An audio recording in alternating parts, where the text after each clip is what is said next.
ಇನ್ನು ಬೆಂಗಳೂರಿನಲ್ಲಿ ಒಟ್ಟು 105 ಅಕ್ರಮ ಬಾಂಗ್ಲಾದೇಶ ವಲಸಿಗರು ಪತ್ತೆಯಾಗಿದ್ದು 58 ತಂಡಗಳಾಗಿ ಒಟ್ಟು 58 ಸ್ಥಳಗಳಲ್ಲಿ ಪರಿಶೀಲನೆಯನ್ನ ನಡೆಸಲಾಯಿತು. ಆಪರೇಷನ್ ಮುಕ್ತ ಕಾರ್ಯಾಚರಣೆಯಲ್ಲಿ ಈ ವಲಸಿಗರು ಪತ್ತೆಯಾಗಿದ್ದಾರೆ. ಎಲೆಕ್ಟ್ರಾನಿಕ್ ಸಿಟಿ ವಿಭಾಗದಲ್ಲಿ 1909 ಜನರ ಪರಿಶೀಲನೆಯಾಗಿದೆ. ಈ ವೇಳೆ 43 ಅಕ್ರಮ ಬಾಂಗ್ಲಾ ವಲಸಿಗರು ಪತ್ತೆಯಾದರು. ಇನ್ನು ವೈಟ್ಫೀಲ್ಡ್ ಭಾಗದಲ್ಲಿ 1035 ಜನರ ಪರಿಶೀಲನೆ ನಡೆಸಲಾಯಿತು. ಆ ವೇಳೆ ವೈಟ್ಫೀಲ್ಡ್ ಭಾಗದಲ್ಲಿ 62 ಅಕ್ರಮ ಬಾಂಗ್ಲಾದೇಶ ವಲಸಿಗರು ಪತ್ತೆಯಾಗಿದ್ದಾರೆ.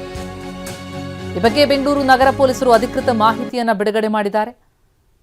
ಎಫ್ಆರ್ಆರ್ಒಗೆ ಮಾಹಿತಿ ಕೊಟ್ಟು ವಲಸಿಗರ ಕೇಂದ್ರಕ್ಕೆ ಪೊಲೀಸರನ್ನ ಕಳಿಸ್ತಾರೆ. ಎಲೆಕ್ಟ್ರಾನಿಕ್ ಸಿಟಿ ಮತ್ತು ವೈಟ್ಫೀಲ್ಡ್ನಲ್ಲಿ ಒಟ್ಟು 58 ಕಡೆ ಪರಿಶೀಲನೆ ಮಾಡಿದಾಗ ವೈಟ್ಫೀಲ್ಡ್ ಭಾಗದಲ್ಲಿ 62 ಅಕ್ರಮ ಬಾಂಗ್ಲಾದೇಶ ವಲಸಿಗರು ಪತ್ತೆಯಾದರು. ಒಟ್ಟು 105 ಅಕ್ರಮ ಬಾಂಗ್ಲಾದೇಶ ವಲಸಿಗರು ಈಗ ಪತ್ತೆಯಾಗಿರೋದು. ಎಲೆಕ್ಟ್ರಾನಿಕ್ ಸಿಟಿ ವ್ಯಾಪ್ತಿಯ ಪರಪ್ಪನಗ್ರಹಾರ, ಹುಳಿಮಾವು, ಬಂಡೆಪಾಳ್ಯ, ಹೆಬ್ಗೋಡಿ, ಬೇಗೂರು ಈ ವ್ಯಾಪ್ತಿಯಲ್ಲೆಲ್ಲ ಈ ಆಪರೇಷನ್ ಮುಕ್ತ ಕಾರ್ಯಾಚರಣೆಯಲ್ಲಿ ವಲಸಿಗರು ಪತ್ತೆಯಾಗಿದ್ದಾರೆ. ಇನ್ನು ವೈಟ್ಫೀಲ್ಡ್ ಭಾಗದಲ್ಲಿ ಮಾರತಹಳ್ಳಿ, ಬೆಳ್ಳಂದೂರು, ವರ್ತೂರು, ಕಾಡುಗೋಡಿ, ಕೆಆರ್ಪುರಂ ಠಾಣಾ ವ್ಯಾಪ್ತಿಯಲ್ಲಿ ಪರಿಶೀಲನೆ ನಡೆಸಲಾಯಿತು.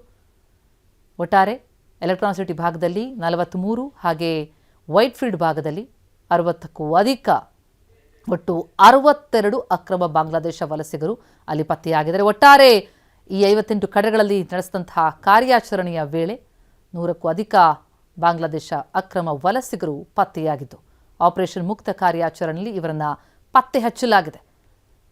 ಎಫ್ಆರ್ಆರ್ಒಗೆ ಮಾಹಿತಿ ಕೊಟ್ಟು ವಲಸಿಗರ ಕೇಂದ್ರಕ್ಕೆ ಇವರನ್ನು ಕಳಿಸಲಾಗ್ತಾ ಇದೆ.